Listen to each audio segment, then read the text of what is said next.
Sila prítomného okamžiku. Mates nastúpil do autobusu, kde sa mu naskytol pohľad typický pre túto skorú rannú hodinu.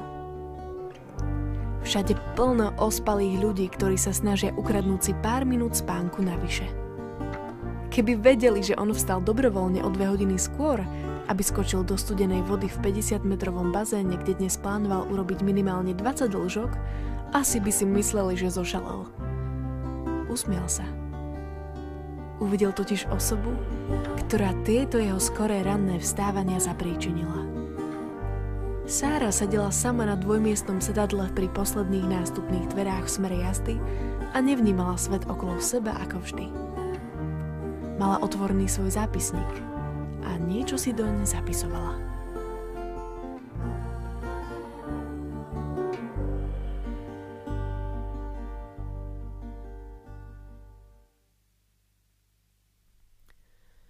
Odkedy som začala jazdiť autom, cesty v autobuse si užívam o to viac.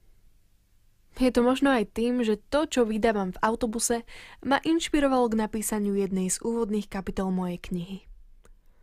Vždy som obdivovala autorov, ako hovorili o svojom diele, o tom, kedy prišla ich inšpirácia a ako sa z jednej nevinnej situácie vykľul 600-stranový príbeh.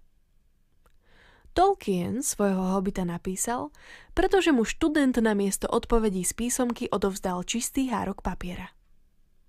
Rowlingová svojho Harryho videla prvýkrát pri jednej ceste vlakom. Toto sú dvaja autori z mnohých, ktorí písali nie pre slávu, ale pretože písanie bolo a je pre nich prirodzené ako dýchanie. Mali a majú dar zachytiť myšlienky na papier a tak poskytnúť možnosť i nám ostatným aspoň na chvíľu prežiť dobrodružstvá, na ktoré si netrúfame. Hovorí sa, že inšpirácia našepkáva pozorným. Ľuďom, ktorí si uvedomujú, kde sa práve nachádzajú. Existuje pre nich tu a teraz. Sú otvorení novým príležitostiam. Čo by sa asi stalo, keby Tolkien namiesto prvých vied knižky pre deti, ktorá položila základy pre Pána prsteňov, napísal na čistý papier len 5 a posunul sa k ďalšej písomke? Spoznala by pani Rowlingová svojho Harryho, keby namiesto pozerania z okna vlaku bola zahlbená do toho, či zvládne uživiť seba i rodinu bez partnera? To sa našťastie nedozvieme. Prítomný okamih. Čo to je? Prečo je taký dôležitý pre človeka súčasnej doby? Znamená užívať si život naplno to, že budeme chodiť z jedného nákupu na druhý, aby sme boli na večierkoch vždy in? Máme držať tempo s ostatnými, aby nám náhodou niečo neušlo? Snažiť sa byť za každých okolností dokonalí, aby sme boli akceptovaní? Ak áno, nevyžaduje si to až priveľa našej pozornosti? Koľko energie tým minieme? Bolo to pre nás efektívne? Cítime sa na konci dňa spokojní sami so sebou a s tým, aký deň sme prežili? Len na malú chvíľku sa zamyslíme, čo sa mohlo stať. Čo ak pri skúšaní tej úžasnej sukne bola vo vedľajšej kabínke osoba, ktorá nás mohla posunúť ďalej s našim biznisom, len keby sme neprepočuli jej žiadosť o zdvihnutie trička, ktoré jej namiesto prevesenia o deliacu stenu kabínok spadlo do našej. Lenže my sme sa ponáhľali po menšiu veľkosť. Alebo ten muž, ktorý si sadne oproti očarujúcej žene, snaží sa zachytiť jej pohľad, no darmo. Je prázdny. Všetká jej pozornosť je sústredená na hudbu, ktorú počúva zo slúchadiel. Aspoň na chvíľku sa prostredníctvom nej vráti do obdobia, keď bola šťastná. Naša myseľ je ako oheň. Dobrý sluha, no zlý pán. Ak jej dáme voľnú ruku, dokáže nás presvedčivo zahŕňať myšlienkami na veci budúce. Či už to je obyčajná sukňa alebo strach o existenciu. Prípadne sa zameria na minulosť.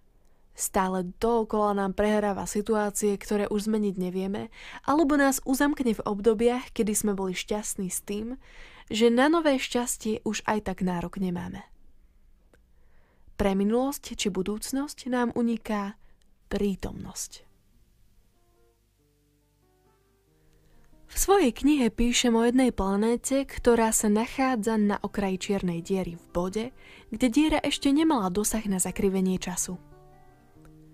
Neustála hrozba pohltenia spôsobila, že nikto si neuzurpoval právo na tento svet. Bola to oáza pokoja, ktorá prichyľovala rozličné druhy bytostí určené na zánik. Žili tam v úžasnej symbióze s vedomím, že každý deň môže byť tým posledným. Pre bytosti na tejto planéte malo slovné spojenie užiť si deň naplno úplne iný význam, ako je nám v dnešnej dobe predkladaný.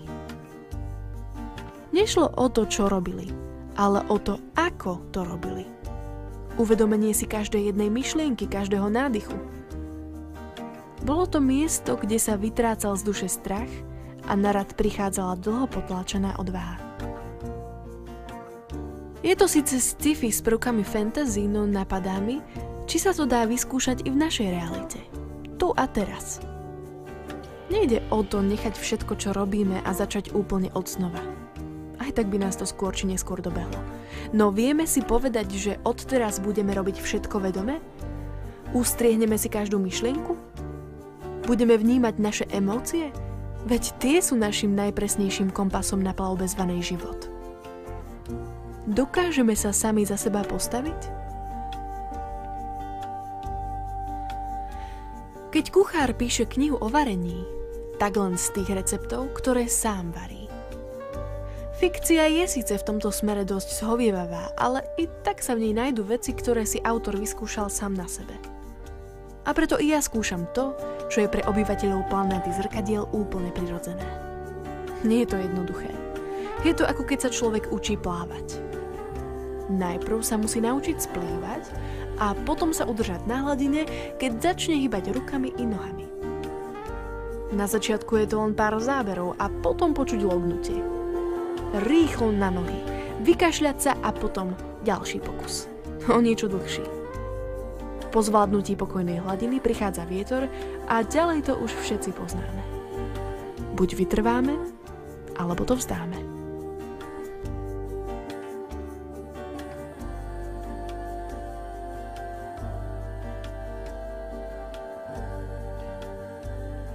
Text Simona Šimková, nahovorenie a hudba Eniesa, ilustrácie Mária Šimeková.